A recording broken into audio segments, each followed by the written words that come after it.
La récente réforme constitutionnelle au Togo continue de susciter de vives réactions, bien au-delà des frontières du pays. Dans une analyse approfondie publiée ce jeudi 4 juillet 2024, Janine Ella Abattant, chercheuse senior à l'Institut d'études de sécurité, IS, pour l'Afrique de l'Ouest, le Sahel et le bassin du lac Tchad, a partagé ses observations sur cette question délicate.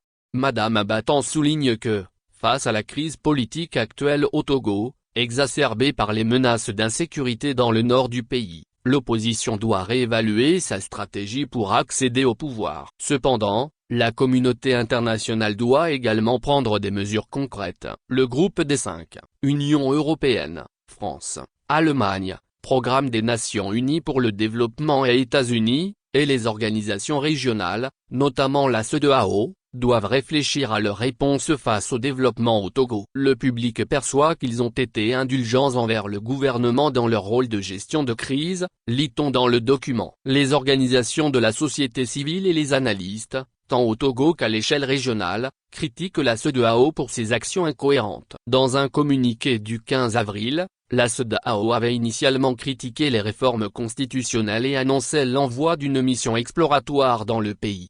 Le lendemain, elle a rétracté ce communiqué, atténué sa déclaration et annoncé l'envoi d'une mission d'enquête au Togo. Cela renforce la perception publique d'une organisation qui sert les intérêts des chefs d'État et applique des doubles standards, en fermant les yeux lorsque certains dirigeants minent la démocratie tout en réprimant les pays après des coups d'État militaires, déclare Janine Ella Abattant.